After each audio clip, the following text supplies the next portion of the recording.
Can you do, can you do me a favor? Can you look in the camera and say like, comment, and subscribe? Like, comment.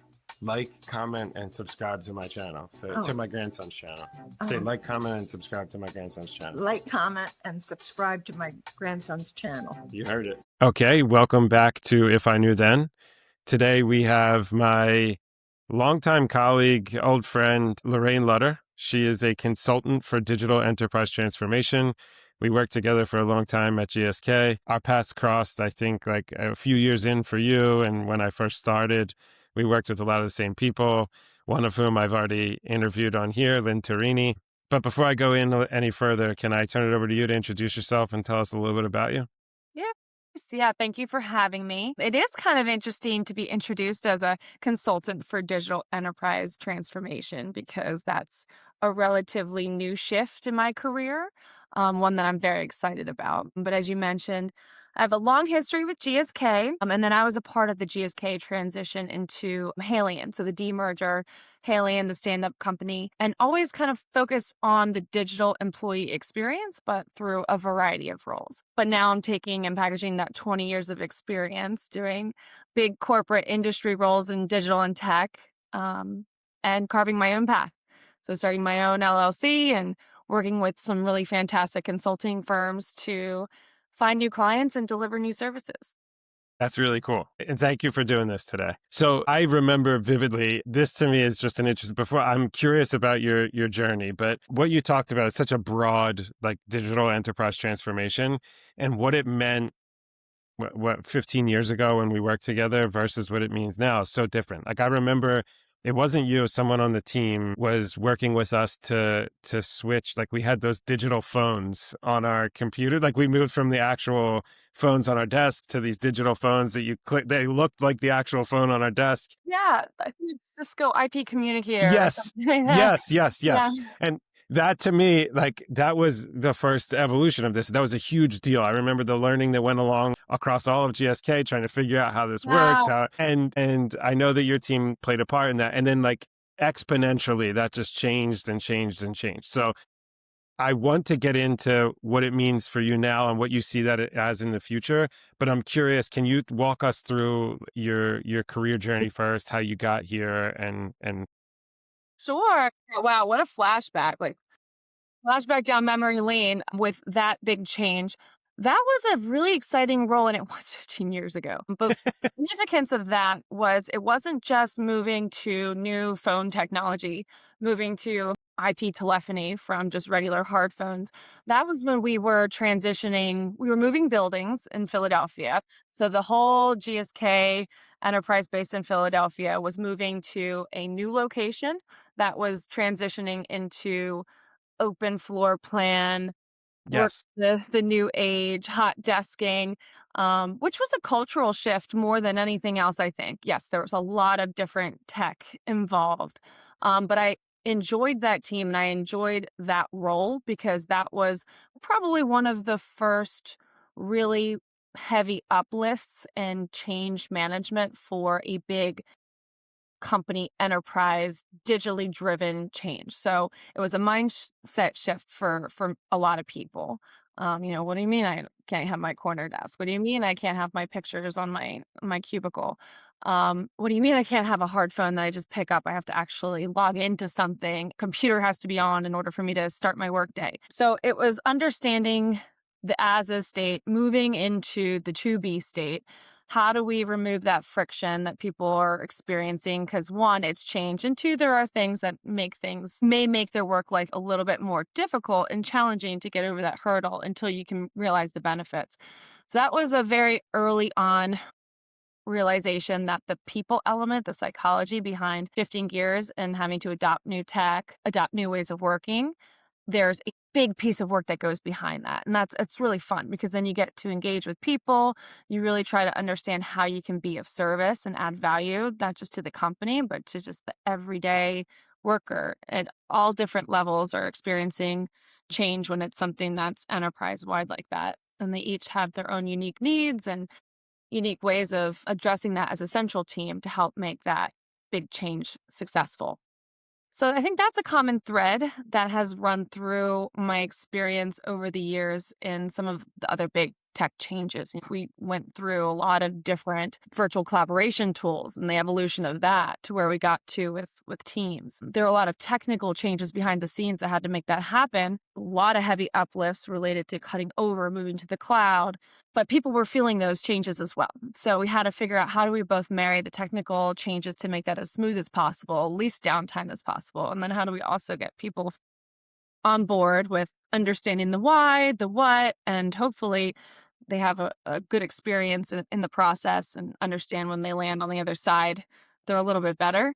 There were a lot, especially with the transition from GSK and demerging into a standalone Haleon, so much change associated with that. But eventually it got to where my previous role was a big digital enterprise shift to AI and data Yeah. foundations, which has been really critical for not just Haleon, but pretty much every company, every global firm has to deal with this undertaking. I think the biggest change, which doesn't make it any less challenging, but the biggest noticeable difference in change work and transformation from 15 years ago, and this transformation work happening now in the digital era, and AI especially, is there's a difference in the type of resistance. So if you go through like the normal change process, there's a lot of, you have to change the hearts and minds of people to get them to understand the why, get them on board, help remove resistance, help remove those barriers. The barriers to helping people adopt and get on board with some of this AI transformation and data foundations isn't for lack of not understanding why, or not wanting to be a part of it because they don't see the value. I think there's a big hunger for people to get on board with this. The barriers are a bit different. And I think we did, over the last few years, overcome a lot of the intimidation of it. And it's more of like, well, how can I benefit from this? How can, and the demand for people to get on board is almost higher and faster than the internal teams that are driving those changes to make it happen successfully and standardized and in a methodical way that benefits the company. People are so eager to get started that they kind of are, you risk them going out and doing their own thing if they're not fed the right pace and the right level of information and the right instruction to help get on board in a meaningful, strategic way. I think that's the big difference I've noticed from. This is all super interesting. I'm curious, how did you get into this space? Was this always something that you wanted to do? You know what? That's a really wonderful question. And I could really deep dive into some of the huge life lessons I've learned around building your network and the importance of having a professional group of people, friends, colleagues, mentors who support and help guide the direction of your and certainly it's done in tandem with your own desires and your own ambitions. But I have to say, I think most of the roles that I've evolved from 20 years ago have always lived in the digital space, have always been tech driven. I land in that sweet spot. I call it the sweet spot between engaging with business and engaging with colleagues, as well as the engineers and the techies and the folks that have to build the change or design the change with the people in mind. So it's always been a people-focused role or digital role. I don't see how much more aligned that can be with something like AI transformation, because AI is powered by people and you can't have one working without the other. And it's such a huge, steep learning curve, I think, for many, many organizations, that you need to have a robust change or employee experience person helping with designing how that will play out. Roles included digital or virtual collaboration, product ownership, product management, included like even peripheral devices. You mentioned the Cisco phone. That was a role. AV services, meeting room services. And it all kind of allowed me to be in the circle of really bright people managing digital products, managing digital technology, and managing digital strategy.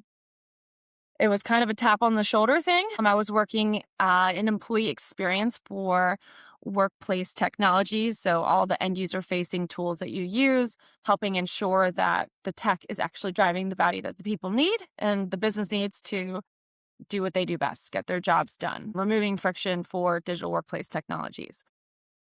tapped on the shoulder to then support this bigger effort, which they were standing up and the company was investing a lot in because it's so important, data and AI transformation. So there was an opportunity then to use what I was learning and doing in employee experience and adoption, but doing that for now this much bigger program of work to digitize and have a really robust AI and data strategy for our company.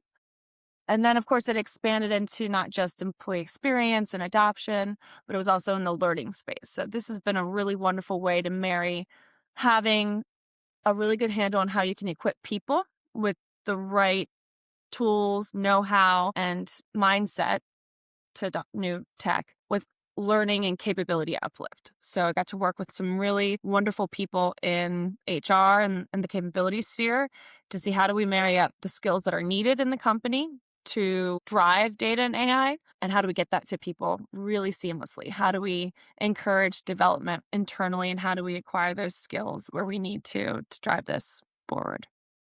So it sounds like this is kind of an evolution, and you got really focused into the digital transformation piece. It's important to hear where you're playing the role of translating between the business needs and then also the engineers and the tech itself. So there's this, we're looking to achieve this. This is the products that we have available to us, and here's how this will be delivered or managed by employees. So that all makes sense to me. What's your favorite part of your role? Yeah. So AI wasn't on my radar 5 years ago. Machine learning, all that wasn't on my radar. I wasn't working in that space. The most interesting part of this role, as in the other roles, is the people you have to work with in order to do your job successfully allows you to have a very wide net of contacts and colleagues who do a variety of different things and have a variety of different skills, viewpoints, and even a bigger network when you extend your network through others. So the role of helping be that liaison between understanding the business and understanding colleagues' needs deeply, as well as what we need to do from a strategic digital point of view. Where are we going? What's the strategic direction for tech for our business? And what are our constraints? What's feasible? What's the art of the possible? Working with tech folks, but also our third party vendors like Microsoft or Cisco or whoever. You have to be able to have conversations with everybody. You have to make those bridges. You have to hold those meetings. So you're meeting with internal people, external people, people who are being affected by the change, or people who are driving maybe requirements into the process that then help you determine that there's a change needed. It goes both ways. So I enjoyed that aspect of all my roles that I've held, especially in the last year, is being able to have touch points with such a variety of people and different teams and building those bridges and helping connect dots. I think this would be a good segue. So the namesake of this, if I knew then, what's one piece of advice that you would either give your younger self or someone who's looking to potentially follow in your footsteps that you wish you had earlier in your career that you could talk to?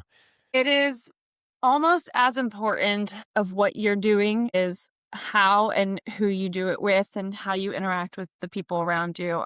My network has been invaluable to me, and it's helped me have the confidence and the faith, and I'm very excited now to branch out and do something different and something mainly on my own, but again, not on my own because of the connections I have. I'm having meetings regularly with my old colleagues or with new people I've met through companies that I've worked with in the past, and it's incredible. You cannot undervalue your network, your professional network that many times over turns into your personal network then of friends and colleagues and your confidants, people you trust and who have your best interest at heart. I am so grateful for so many opportunities and doors that have been opened. But again, it is because you have to cherish those relationships and really work on them. And I say that in a way that should not be confused with make sure you go out and get yourself a coach. Make sure you go out and get yourself a mentor.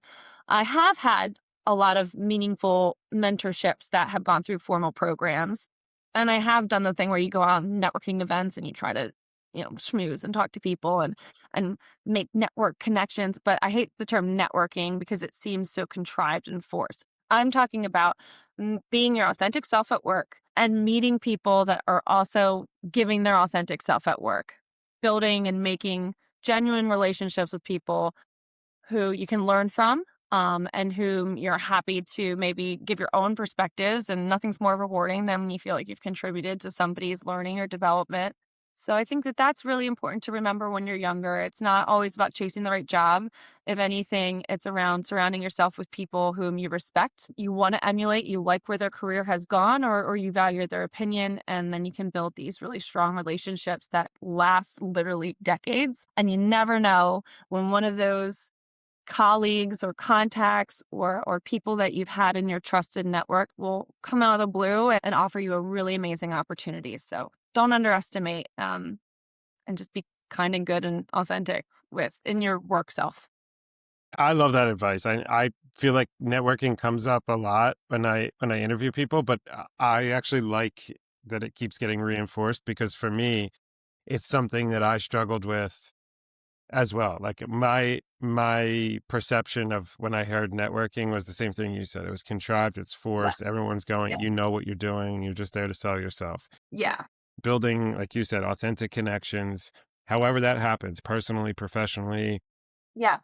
at work, at school, all of these things matter. And it's not at the moment I need to go network to find a job. It's Yeah. building a network so the right opportunities find you and you help find your network the right opportunities when it matters.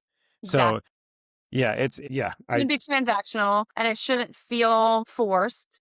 It's when you work with people so day in, day out, it is a little bit different in this digital world where many people are still just doing virtual meetings. But I got to tell you, there are some people in my network who I've never met face to face, but I worked with for years. And we maintain connection because it's in for, I don't know, for myself. And it is not a matter of, maybe I'll get something from this person down the line. But I do hope that those types of connections and relationships are two-way and that I can help somebody else maybe if that opportunity arises. Or I could be introduced to a cool article that helps me think about something else. It just always, I don't know, maybe it's a little woo-woo, but I think that type of thing is very important in life, personally and professionally. Only good can come out of that. I agree with you. I love it. Okay, so what we talked about a little bit about this, but what's next for you? What are your future goals?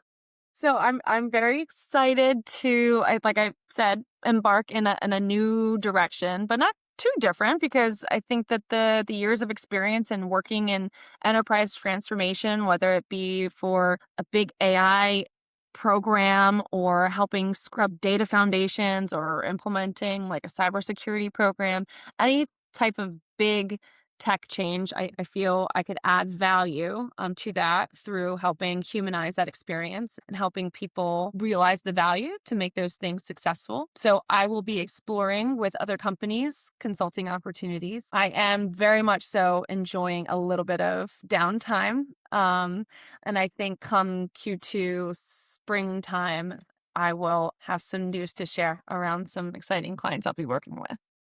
Okay, awesome. So should how can people find you? How do they Yeah. find out about this? So I'm working on a website to help people understand my brand and help people get in contact with me. It's fun to explore now. I need to upskill in website design and video editing, but I'm having a lot of fun with it. You can also find me on LinkedIn, obviously, and I'll be building out my Instagram branded business page soon. So I think in the next couple weeks, there'll be more ways to get in touch.